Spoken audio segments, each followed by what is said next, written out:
इस वीडियो में हम पेडागॉजी ऑफ बायोलॉजिकल साइंस का पार्ट सेकंड कराएंगे। आपका स्कोर जितना भी बन रहा हो आप कमेंट बॉक्स पर कमेंट करके बता सकते हैं। क्वेश्चन है, दृष्टांत देकर स्पष्ट करने के लिए गैर मौखिक दृष्टिकोण के तहत दृश्य सामग्री प्रयुक्त की जा सकती है। तो मॉडल, चित्र और मानचित्र।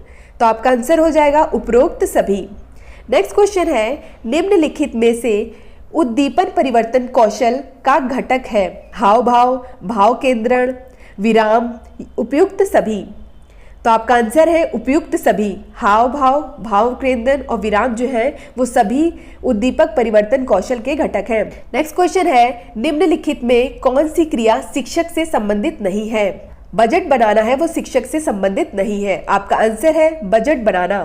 नेक्स्ट क्वेश्चन है, परिकल्पना है। तो परिकल्पना एक पूर्व कल्पना, एक अनुमान और कुछ सोच है। तो आपका आंसर हो जाएगा उपरोक्त सभी। नेक्स्ट क्वेश्चन है, एनसीईआरटी पाठ योजना में डैश चरण नहीं है।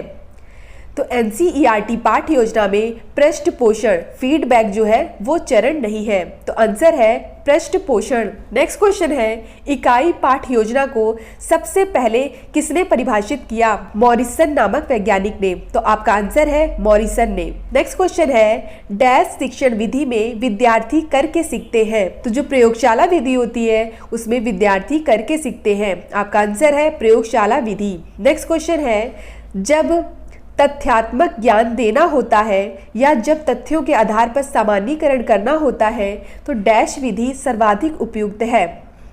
तो प्रदर्शन विधि।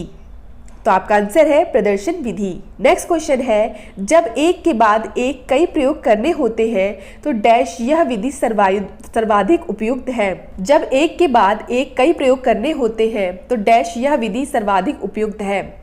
परियोजना विधि। तो आपका आंसर है परियोजना विधि। नेक्स्ट क्वेश्चन है, जब पाठ्यक्रम को एक निश्चित समय में पूरा करना हो तो कौन सी विधि सर्वाधिक उपयुक्त होती है? आपका आंसर है प्रोजेक्ट विधि। प्रोजेक्ट विधि सर्वाधिक उपयुक्त होती है।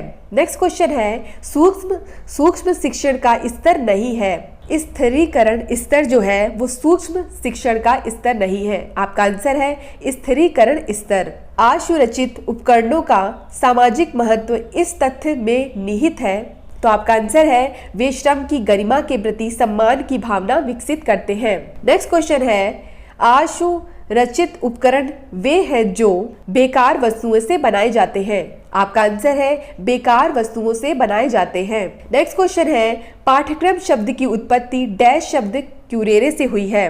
तो कौन सा शब्द है? लैटिन भाषा का शब्द, लैटिन शब्द से हुई है। नेक्स्ट क्वेश्चन है, पाठ्यचर्या का डैश उपागम विश्वास करता है कि एक विषय एक कक्षा में शुरू होना चाहिए और एक ही कक्षा में समाप्त नहीं होना चाहिए, बल्कि कठिनाई स्तर के अनुसार अगली कक्षाओं में जारी रखना चाहिए। तो यह विधि क्या है? संकेंद्रीय विधि।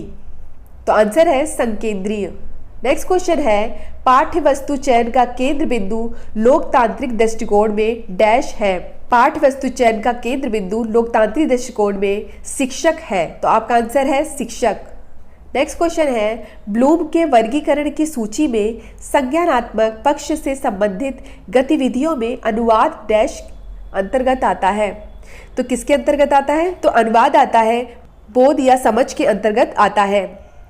नेक्स्ट क्वेश्चन है, शैक्षिक उद्देश्य लेखन तकनीकियों में मेगर ने डैश वर्गीकरण को आधार माना।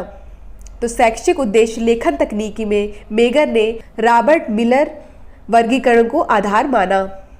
नेक्स्ट क्वेश्चन है, क्रियात्मक पक्ष के शिक्षण उद्देश्यों के वर्गीकरण में उच्चतम वर्ग है।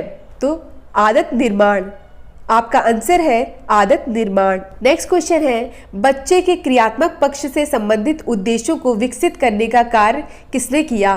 तो आपका आंसर है सिम्पसन नामक वैज्ञानिक ने किया। तो आंसर है सिम्पसन। तो इस तरह से हमारा पार्ट सेकंड कंप्लीट हुआ। नेक्स्ट क्लास में हम इसका पार्ट थर्ड कराएंगे। आप चैनल को सब्सक्राइब कर लें ताकि नेक्स्ट क्लास का नोटिफिकेशन आपको मिल जाए। धन्यवाद। मिलते हैं अपनी नेक्स्ट क्लास में।